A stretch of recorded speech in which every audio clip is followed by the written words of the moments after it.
এখন শুনবেন অনামিকা মণ্ডলের লেখা গল্প হৃদ মাঝারে রাখব।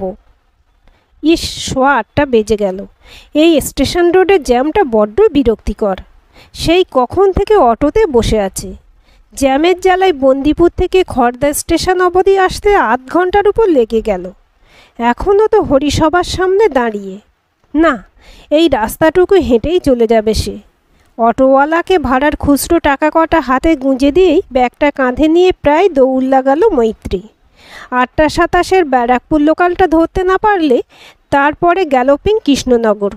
আবার মাতৃভূমি লোকালে ভিড় কম থাকলেও সেটাই গেলে 10টার মধ্যে পার্ক স্ট্রিটের অফিসে পৌঁছানো অসম্ভব। বস রাহুল ঘোষের মুখটা মনে পড়তেই ভেতরে ভেতরে সিঁটিয়ে গেল মৈত্রী। 10:15 পর 1 মিনিট দেরি হলেই মুখ বেজার। রুক্ষস্বরে বলে ওঠেন, এটা অফিস, শপিং মল নয় যে যখন খুশি যাওয়া আসা করা যাবে। একদিন ভয়ে ভয়ে মৈত্রী বলেও ছিল, স্যার ট্রেন লেট ছিল। সঙ্গে সঙ্গে উনি উত্তর দিয়েছিলেন, রাস্তায়ও জ্যাম থাকে ম্যাডাম, আমার গাড়ি কিন্তু উড়ে আসে না, খালি একটু আগে বের হতে হয়। যাক, একটু সময়ে আসার চেষ্টা করবেন। অপমানে নীল হয়ে গিয়েছিল মৈত্রী। তাড়াতাড়ি অটো থেকে নেমে খাবারের ব্যাগটা হাতে নিয়েই দেখে সেটা বেজায় ভারী। ইস, এত করে বাবাকে বলল, তাও বাবা কথা শুনল না। ঠিক পিঠে পায়েস টিফিনে দিয়ে দিয়েছে। হায় রে ভগবান, বাবা যদি একবারও জানতো যে রাহুল ঘোষের মতো বস অফিসে থাকলে পিঠে পায়েস কেন, অমৃত বিষ হয়ে যায়। বেশিরভাগ দিনই টিফিন টাইমে হাত মুখ ধুয়ে একটু ফ্রেশ হয়ে সামান্য কিছু মুখে দিতে না দিতেই বসের ডাক পড়ে। সকালবেলা তেমন একটা খেয়ে বের হতে পারে না সে, তাই ওই সময় পেটে আগুন জ্বলতে থাকে। কিন্তু বসের ডাক অগ্রাহ্য করার মতো সাহস মৈত্রীর নেই। তাই নাকে মুখে কোনো রকমে খাবার গুঁজে দৌড় দেয় ফাইল নিয়ে বসের ওখানে। উফ, অসহ্য লাগে এক সময়। মাঝে মাঝে মনে হয় চাকরিটা ছেড়েই দিই, কিন্তু সংসারের হাঁকড়া অভাবের দিকে তাকিয়ে বাধ্য হয় সব কিছু মেনে নিয়ে চাকরি করতে। কাঁধের ব্যাগটা সামলে হাতের খাবারের ব্যাগটা হিঁচড়াতে হিঁচড়াতে প্রায় দৌড়ে প্ল্যাটফর্মে এসে দাঁড়ায় মৈত্রী। একটু দাঁড়িয়ে হাঁপাতে হাঁপাতেই প্ল্যাটফর্ম থেকে ঝুঁকে পড়ে দেখে ট্রেন এসে গেছে। আজ ট্রেন একটু ফাঁকা, একটা বসার জায়গাও পেয়ে যায় মৈত্রী। খাবারের ব্যাগটা কোলে নিয়ে বেশ তৃপ্তি পায় ও। না, শেষ অবধি পেরেছে পিঠে বানাতে। চোখের সামনে ফুটে ওঠে ওর বানানো পিঠে পায়েস খাওয়ার পর ভাই আর্য আর ছোট বোন তিলোত্তমার পরিতৃপ্ত মুখ। নিজের অজান্তেই চোখের কোণটা ভিজে ওঠে ওর। মনটা চলে যায় আজ থেকে বেশ কয়েক বছর আগেই। তখনও মৈত্রীর মা বেঁচে ছিলেন। পৌষ পার্বণের দিন সকালে উঠেই উনি স্নান করে পিঠে বানাতেন, আর বড় মেয়ে হিসেবে মাকে সাহায্য করত মৈত্রী। তারপর ওরা ভাই বোনেরা সবাই মিলে গোল হয়ে বসে সেই পিঠে খেত। তখনও ওদের বাবার কারখানা বন্ধ হয়নি, বেশ সচ্ছল ছিল ওরা। তারপর মৈত্রী যখন ফাইনাল ইয়ার, তখন হঠাৎ করেই ওর মায়ের ক্যান্সার ধরা পড়ে। আর বিপদ যখন আসে তখন একা আসে না, সাথে করে আরও বিপদকে নিয়ে আসে। সেই রকমই মৈত্রীর মায়ের ক্যান্সার ধরা পড়ার মাসখানেকের মধ্যে ওর বাবারও কারখানা বন্ধ হয়ে যায়। যা সঞ্চিত টাকা ছিল সবই ওর মায়ের অসুখেই শেষ। সেই সময় মৈত্রী একটা চাকরির জন্য হন্যে হয়ে ঘুরছে। তারপরে রাহুলের অফিসে চাকরিও পায়ও। এমনিতে মাইনাপত্র খারাপ নয়, তার সঙ্গে অন্যান্য সুযোগ সুবিধাও আছে। এমনকি ওখানে চাকরি পাবার মাস 2 মাথায় মৈত্রীর মায়ের যখন খুব বাড়াবাড়ি, তখন ওর বস রাহুল ঘোষ নিজে উদ্যোগী হয়ে মৈত্রীকে অর্থ সাহায্য করেছিল। তাই মৈত্রী ওনার কাছে কৃতজ্ঞ। কিন্তু ওই বদমেজাজ আর হুল ফোটানো কথাগুলি যদি না থাকতো, অজান্তেই একটা দীর্ঘশ্বাস বেরিয়ে আসে ওর। ট্রেনটা ঝাঁকুনি দিয়ে দমদম স্টেশনে থামলে সচকিত হয়ে ওঠে মৈত্রী। তাড়াতাড়ি প্ল্যাটফর্মে নেমে ভূগর্ভস্থ পথ ধরে নেমে চলে মেট্রো রেলের দিকে। মেট্রোতে অফিস টাইমেও একটা বসার জায়গা পেয়ে নিজেকে ভাগ্যবতী মনে করে সে। কাল অফিস থেকে ফিরে অনেক রাত অবধি জেগে পিঠে পায়েস বানিয়েছে সে। তাই আজ মেট্রো সিটে আয়েশ করে বসে চোখটা বন্ধ করে ও। আজ যেন ওকে পুরনো দিনের স্মৃতিতে পেয়েছে। চোখের সামনে ছবির মতো ফুটে উঠছে পুরনো দিনগুলো। একই পাড়ার আশিসের সাথে একসাথে বড় হওয়া, যৌবনের বসন্তের ছোঁয়ায় একে অপরের কাছে আসা। দুই পরিবারই মেনে নিয়েছিল ওদের সম্পর্কটাকে। পৌষ পার্বণের দিন আশিসকে মৈত্রীর মা অনেক যত্ন করে পিঠে খাওয়াতো। সেই সময় সবার চোখ এড়িয়ে মৈত্রীর মুখে পিঠে গুঁজে দেওয়ার আছিলায় ছুঁয়ে যেত পরস্পরের ঠোঁট। সেই ভেজা ঠোঁটের স্পর্শটা যেন আজও অনুভব করে মৈত্রী।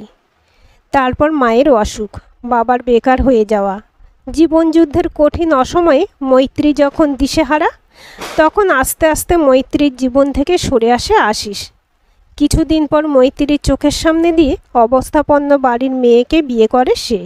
না, মৈত্রী সেদিন কাঁদেনি, শুধু চোয়াল শক্ত করে অন্ধকার ঘরে বসে প্রত্যাখ্যানের জ্বালা সহ্য করেছিল। আজও সকালে মৈত্রী অফিস যাওয়ার সময় দেখেছে আশিস তার বউকে নিজের বাইকের পিছনে বসিয়ে নিয়ে কোথায় জানি যাচ্ছে। ওর বউ পিছন থেকে ওর কাঁধ ছুঁয়ে আছে।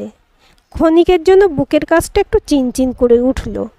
বহু পুরনো একটা আলিঙ্গনের ছোঁয়া কাঁধের কাছে অনুভব করল মৈত্রী। আর তখনই বৈদ্যুতিন যন্ত্রের ঘোষণা, পরবর্তী স্টেশন ময়দান। আজ অফিসে এসে দম ফেলার সময় পায়নি মৈত্রী। স্যারের একটা নতুন প্রজেক্ট শুরু হবে, সেই সংক্রান্ত টেন্ডার, বাজেট এইসব নিয়ে সময় যে কখন ঝড়ের বেগে চলে গেল তা বুঝতেও পারল না সে। টিফিন টাইমেরও প্রায় অর্ধেকটা সময় চলে যাওয়ার পর পেটের ভিতরে ছুঁচোর ডনে হুঁশ ফেরে ওর। টিফিন বক্স খোলার পর ছড়িয়ে পড়ে নতুন গুড়ের গন্ধওয়ালা পিঠে পায়েসের মনোরম সুবাস। সেই গন্ধের আঘ্রাণ নিতে নিতেই বাবার ফোন। এই সময় তো বাবা সচরাচর ফোন করে না। কি হলো আজ? তাড়াতাড়িতে খাবারগুলো আলগা ফেলে রেখে ফোনটা ধরে মৈত্রী। দূর, বন্ধ এসি রুমে নেটওয়ার্কের ভীষণ সমস্যা। বাবার কথা শুনতেই পাচ্ছে না সে। একটু বিরক্ত হয়েই ব্যালকনিতে চলে আসে ও। বাবা গলাটা নরম করে বলল, আজ একটু তাড়াতাড়ি আসিস মা, ছুটকির ওই সম্বন্ধের বাড়ি থেকে লোক আসবে। অন্যমনস্কভাবে হ্যাঁ বলে ফোনটা ছেড়ে দেয় সে। উদাসভাবে গায়ের চাদরটা টেনে নিয়ে মনে মনে ভাবে, আজ কি তাড়াতাড়ি সে যেতে পারবে? যা কাজের চাপ। আবার ছুটকি মানে তিলোত্তমার হবু শ্বশুরবাড়ির লোক এলে অভিভাবক হিসেবে তার থাকাটাও বিশেষ কর্তব্য। তিলোত্তমা ওর থেকে 2 বছরের ছোট। তারপর ভাই। ছোট থেকেই পড়াশোনায় তিলোত্তমার মন নেই। আর এখন তো সংসারের জোয়াল ওর ঘাড়ি। মৈত্রী অফিস ফেরত আর কতটুকুই বা সাহায্য করতে পারে? ছুটকির বিয়েটা দিতে পারলে একটু ভারমুক্ত হয় ও। ভাইয়ের পড়াশোনার খরচও তো এরপর বাড়বে। বাবা অবশ্য মৈত্রীর বিয়ে দেওয়ার জন্য ব্যস্ত হয়ে পড়েছেন, কিন্তু মৈত্রীর পক্ষে বাবা, ভাই, বোনকে অনিশ্চিত জীবনের মধ্যে ফেলে রেখে স্বার্থপরের মতো নিজের সুখের কথা ভাবা সম্ভব নয়।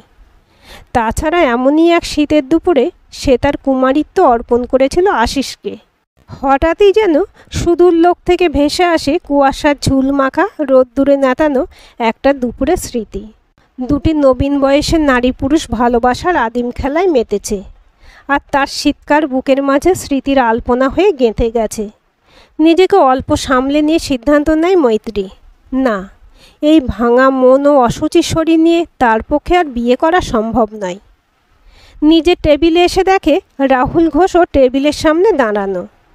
বসের চেম্বারে ঢোকার মুখেই ওর বসার জায়গা। এ বাবা, উনি কেন এখানে দাঁড়িয়ে? হাঁটু দুটো হঠাৎ করেই অবশ হয়ে যায় ওর। তবুও শরীরের সবটুকু শক্তি নিয়ে টেবিলের সামনে যায় ও। রাহুল বোধহয় ব্যাপারটার জন্য তৈরি ছিল না, একটু অপ্রস্তুত হয়ে পড়ে ও। তারপর সামলে নিয়ে বলে, খাবারগুলো এভাবে ফেলে রেখে গেছেন কেন? মৈত্রী একটু মাথা নিচু করে। রাহুল বলে, যত সব, লাঞ্চ ব্রেকে খাবার খাওয়ার থেকে অফিসের আড্ডাই বড়। বিরক্তি ফুটে ওঠে ওর মুখে। সেই দিকে তাকিয়ে মৈত্রী বলে, বাবার ফোন এসেছিল, তাই ব্যালকনিতে গিয়েছিলাম। কথাগুলো বলেই রাহুলের পাশ দিয়ে নিজের চেয়ারে গিয়ে বসে ও। ধুর, খাওয়ার মুডটাই চলে গেছে। থাকগে, খাবারসহ টিফিন বাক্স ব্যাগে চালান করে কাজে মনোযোগ দেয় মৈত্রী। তিলোত্তমাকে পাত্রপক্ষ পছন্দ করে গেছে, মৈত্রীদেরও অপছন্দ নয়। তবে পাত্র আশিসদের অফিসে চাকরি করে। বাবার অনেক বারণ সত্ত্বেও কাল সন্ধেবেলায় মৈত্রী গিয়েছিল আশিসদের বাড়ি। আশিসের বউ ওকে দেখে আহ্লাদি গলায় বলেছিল, তোমার দাদা ঘরে আছে। তারপর গলা তুলে আশিসকে ডেকে বলেছিল, এই যে তোমার বোন মৈত্রী এসেছে দেখা করতে। তোমার বোন কথাটাই কান মাথা ঝাঁঝা করতে লাগলো মৈত্রীর। তবুও নিজেকে সামলে নিয়ে আশিসের কাছ থেকে ছুটকির হবু বরের সম্বন্ধে খোঁজ নিয়েছিল সে। কাজের কথাগুলো সেরে ওদের বাড়ি থেকে বেরিয়েই গালে লবণ জলের ধারা অনুভব করেছিল ও। আজ কাজের ফাঁকে মাঝে মাঝেই ছুটকির বিয়ে কি করে দেব সেই কথাটাই ভাবছে মৈত্রী। যতই ওরা কিছু দিতে বারণ করুক, কিছু তো খরচা আছেই বিয়ের। অফিস থেকে কি লোন পাওয়া যাবে? বাবার সঞ্চয়ের ভাড়া তো পুরো শূন্য। এসব চিন্তা ভাবনার কারণে বারবারই কাজে ভুল হয়ে যাচ্ছিল ওর। এর মধ্যেই বস রাহুল ঘোষের ডাক। ইস, এখনও কাজের অর্ধেকও শেষ হলো না। না জানি কি কথা শুনতে হবে। টেনশনে হাত পা ঠান্ডা হয়ে যায় ওর। তাও যথাসম্ভব সাহসে ভর করে দরজা ঠেলে ভেতরে যায় মৈত্রী। মাথা নিচু করে বসের নির্দেশ শোনার জন্য অপেক্ষা করতে থাকে। রাহুল কম্পিউটারের স্ক্রিন থেকে মুখ তুলে বলে, বসুন মিস সেন, বলে সামনের চেয়ারটা দেখিয়ে দেয়। খানিক ইতস্তত করার পর মৈত্রী চেয়ারে বসলে রাহুল লাজুক মুখে বলে, মিস সেন, সেদিন আপনি লাঞ্চে ওই পিঠে পায়েসগুলো কোন দোকান থেকে কিনেছিলেন একটু বলবেন? তারপর গলাটা আরও মোলায়েম করে বলে, জানি এটা ব্যাড ম্যানার্স, তবুও সেদিন আপনি খাবারগুলো আলগা রেখে চলে গিয়েছিলেন। দেখব না ভেবেও রুমে ঢোকার আগে নজর পড়ে গিয়েছিল আর কি। মুখে ছেলে মানুষই ভাব ফুটিয়ে বলে, আসলে আমার মায়ের জন্মদিন আগামীকাল, তাই আপনি যদি কাল ওই দোকান থেকে একটু পিঠে কিনে এনে মাকে খাওয়ান তো খুব ভালো হয়। একটু থেমে আবার বলে রাহুল, আমার ব্যক্তিগত কাজ করতে আপনি বাধ্য নন, তবুও আপনাকে অনুরোধ করছি আর কি। আসলে আমার মা পিঠে খেতে খুব ভালোবাসে, নিজেও খুব ভালো বানাতেও পারত, কিন্তু বছর আগে একটা রোড অ্যাক্সিডেন্টের পর থেকে উনি হুইল চেয়ারে বন্দি, তাই আর কি। কাল আমি একটা বিশেষ কাজে বাইরে যাব, তাই আপনাকে অনুরোধ করছি, না হলে আমি কিনে আনতাম। মৈত্রী এবার মুখ তোলে, রাহুলের চোখে চোখ রেখে বলে, আপনি চিন্তা করবেন না স্যার, কাল তো আমার ছুটি, রবিবার, আমি মাসিমার জন্মদিনের পায়েস নিয়ে যাব। রাহুলের মুখে পলকে খুশির ঝলক খেলে যায়। সে পার্স থেকে দুটো 500 টাকার নোট বের করে এগিয়ে দেয় মৈত্রীর দিকে।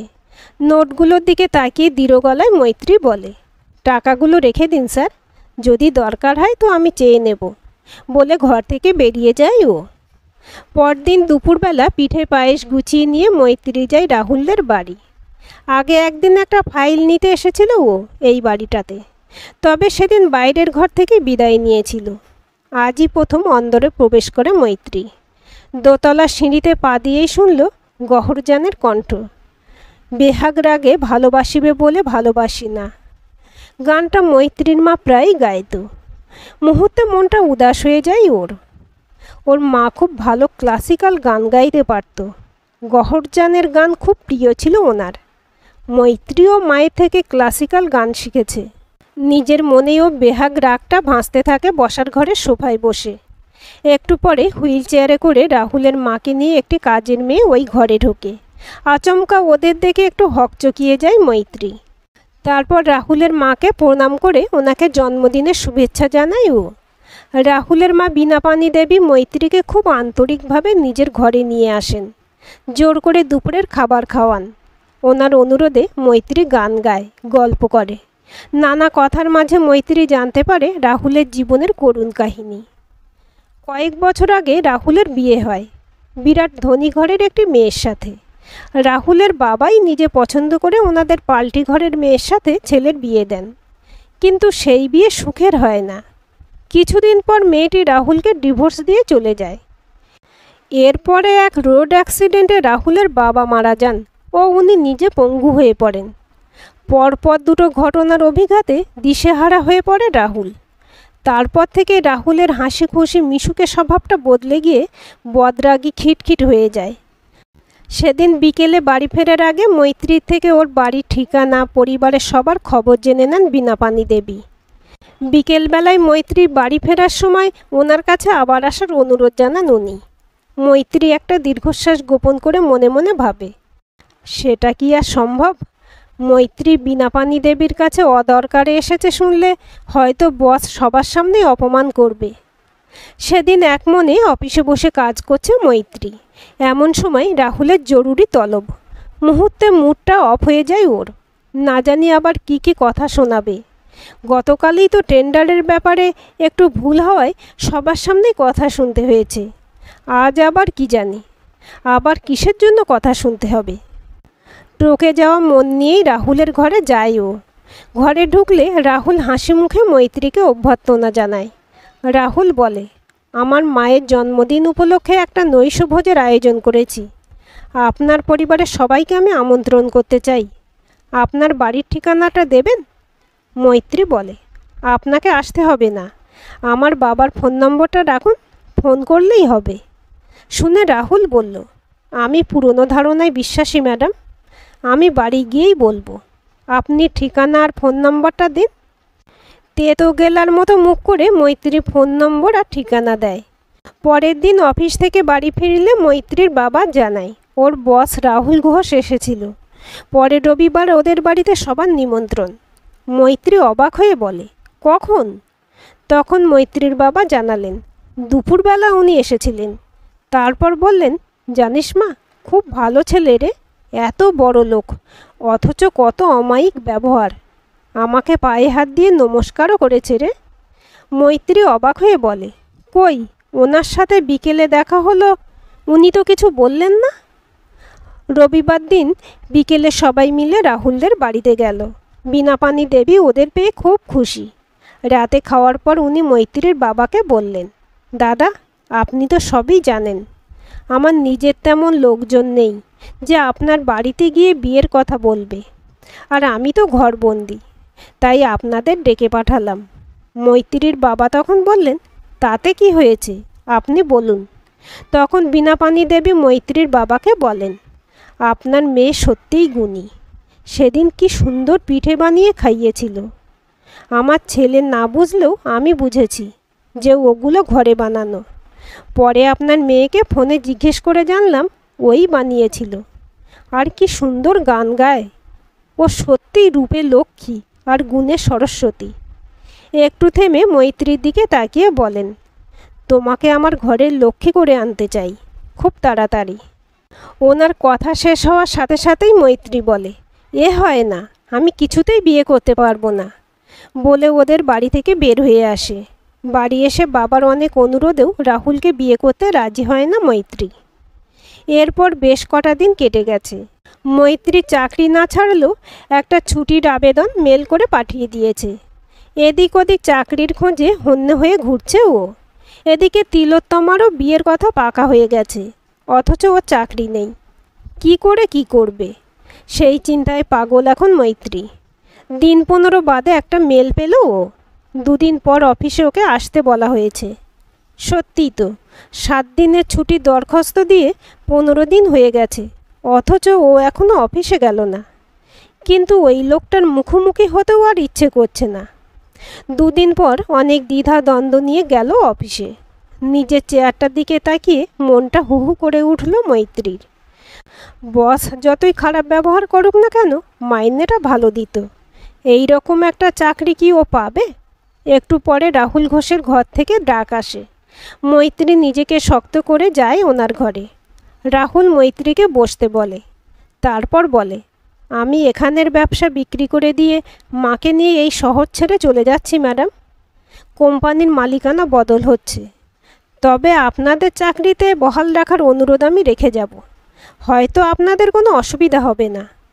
তারপর মৈত্রীর দিকে তাকিয়ে ম্লান হাসি হেসে বলে, আমি মাকে অনেকবার বারণ করেছিলাম আমার বিয়ের চিন্তা না করতে, কিন্তু মা শুনল না।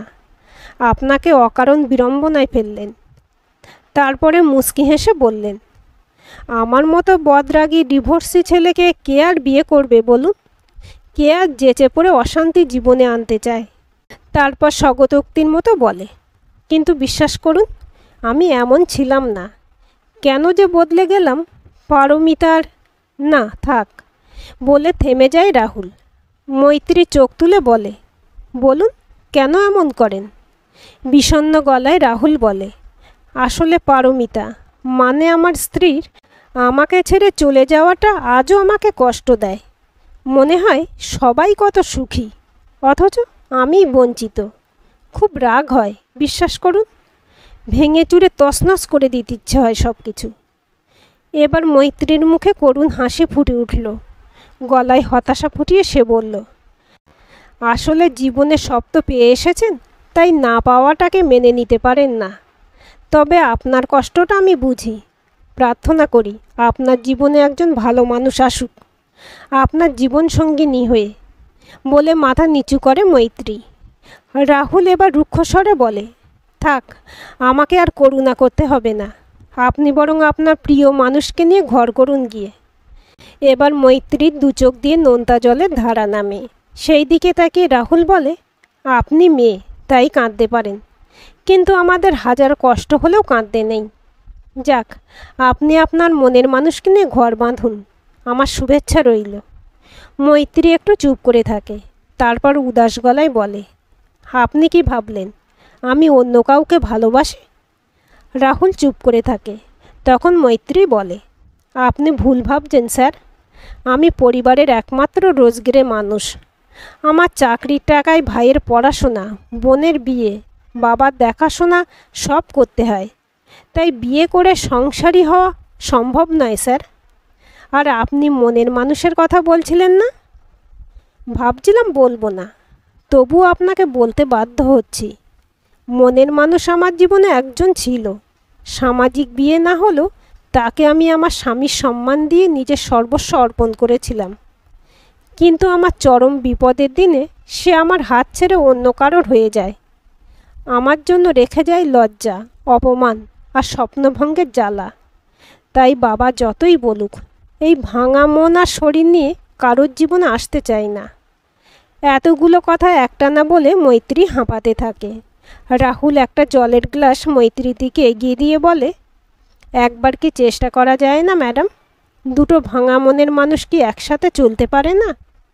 একবার আমার হাতটা ধরে দেখুন না। আমাদের দুজনের মনে যে ভালোবাসার ফল্গু ধারা বইছে, তাতে অবগাহন করতে পারি না ম্যাডাম? মৈত্রী লাজুক মুখে তাকিয়ে বলে, কিন্তু আমি যে অশুচি হয়ে গেছি। কথাটা শেষ হওয়ার আগেই সে মৈত্রীকে থামিয়ে দিয়ে বলল, কে বলেছে তুমি অশুচি? তোমার মতো পবিত্র মানুষ আমি আর দেখিনি। তুমি এ যুগের মেয়ে হয়ে এসব বিশ্বাস করো? রাহুল মৈত্রীর চিবুকটা তুলে ধরে বলে, পবিত্রতা মনে থাকে মৈত্রী, শরীরে নয়।